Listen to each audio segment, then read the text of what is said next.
Rodney Lil Jones, a producer on Combs' latest album, filed a lawsuit Monday. He alleges that Combs sexually harassed and assaulted him while he lived at several of Combs' homes. The complaint also connects embattled actor Cuba Gooding Jr. and rapper Young Miami to the alleged wrongdoing, and it comes just days after Diddy's homes in LA and Miami were raided. Doing this situation is not easy. Taking Puff to court, suing him is not easy. I don't have the monies that it's going to take to fight him.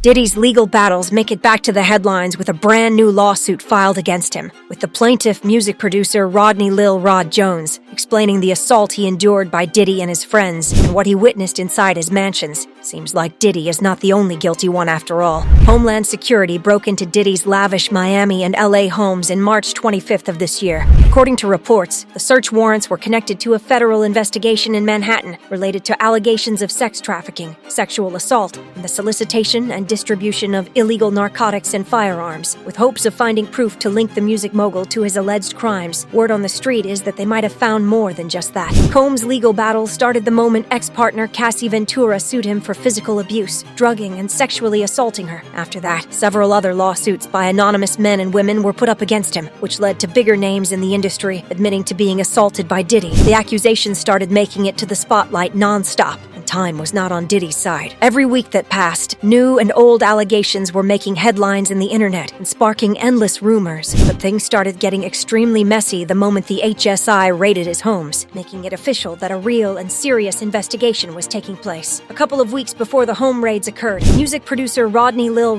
Jones took Diddy to court for several crimes. The lawsuit exposes him of sexual assaulting young artists and girls, the music producer himself, as well as several illegal actions taken against him and other artists by stealing their work. I've tried to get my business straight with them on this album, but the truth is they're not playing fair. They hit me on below the belt on so many situations. Just dealing with this. It's the contract that they give me and the offer that they gave me was just disgusting. The producer fee, pennies, and on top of that, these guys are trying to steal my publishing. The producer spent around a year living with Combs in order to work together in a big project they had coming up. As they were very short on time, Jones agreed to moving into Diddy's property, thinking it would make work much easier. Jones was willing to sacrifice the countless hours of labor that were coming ahead, but what he never expected was the real sacrifice would not only be his time, but also his own integrity.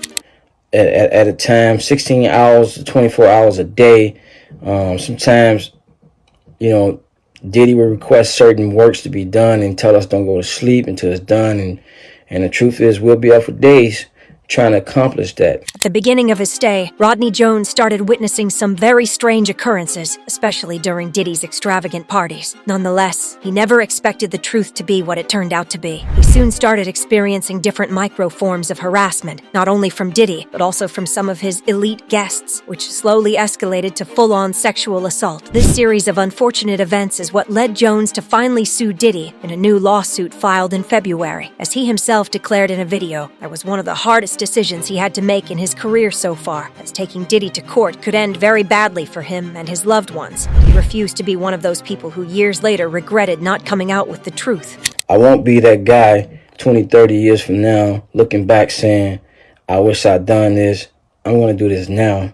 In the lengthy lawsuit, Jones opened up about everything he saw and went through inside the walls of Diddy's home. He did not expose him for his crimes only, but he made sure to drop every name he could remember of famous people involved with Combs and his dirty secrets. Alarms went off when fans saw that the City Girls rapper and Combs' alleged ex-girlfriend, Young Miami, was accused of some serious illegal activities throughout Jones's suit. Amongst the claims, the most severe one declares she illegally transported Tucci between states for Diddy. The severity of the situation doesn't only lay on the illegal contraband, but this drug is a very strong combination of ecstasy and cocaine, commonly known as pink cocaine, and it is considered a luxury drug. Amongst these drugs' dangerous effects, we have severe dehydration that can cause a heat stroke and loss of coordination, sedation, and blackouts if consumed with alcohol. Jones claims to have witnessed this intercourse with his own eyes, as while himself and Diddy were rehearsing for a music festival, the rapper instantly called Young Miami when he wanted some Tucci. Some suspect it wasn't just for personal use. It suggests that it might have been one of the drugs used to sedate his voyeurism victims, which makes Young Miami an accomplice to those acts as well. The music producer affirmed she also worked as one of Combs' sex workers who took advantage of the victims, explaining that even her own cousin assaulted him back in 2022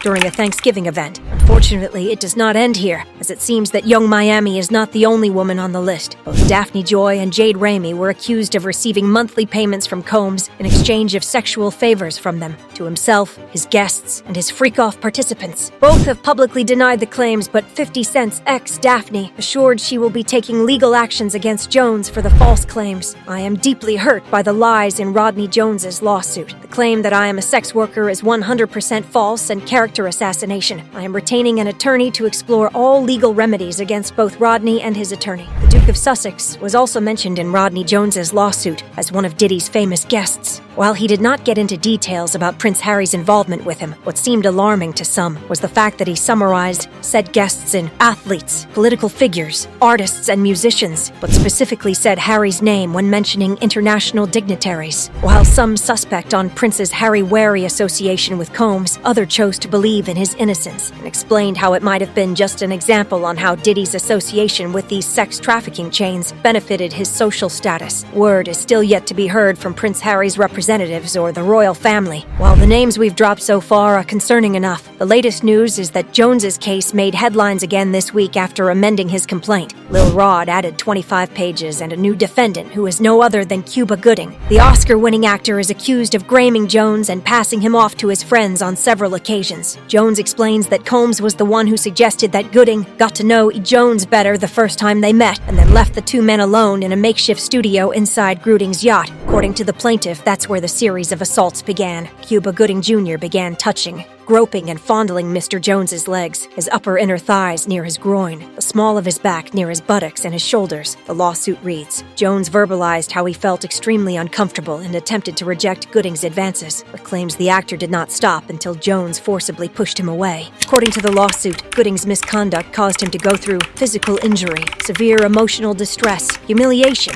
anxiety, and other consequential damages. In addition, Jones named several other defendants in his complaint. Among them, we can find Combs' loyal chief of staff, Christina Coram, Universal Music Group CEO, Lucian Grange, and even his son, Justin Combs, as specified by the legal documents against Diddy. Coram was one of his more devoted workers, and she was the one in charge of retrieving the drugs from her staff and taking it to Diddy whenever he asked for them. The workers were instructed and forced by her to always wear a pouch containing a wide selection of drugs such as cocaine, GHB, ecstasy, marijuana, and of course, the infamous Tucci. This was to ensure that his drugs of choice were ready whenever him or one of his guests demanded them. What's even more disturbing is that Jones explains being forced to carry one of those pouches during his stays. On multiple occasions, Jones had not had enough yet, as he was determined to expose it all. He also spilled out that Lucian Grange used his position as CEO of UMG to ensure financial support to Diddy in order to continue pursuing and paying for drugs, sex workers, and other illegal activities. The music producer admits wanting nothing more than for Combs to be held accountable for all the damages he caused him, both directly and indirectly. It seems like the public is rooting for him and all the other victims. What about you guys? Do you believe the allegations made by Jones? Let us know in the comments, and don't forget to subscribe and check our channel.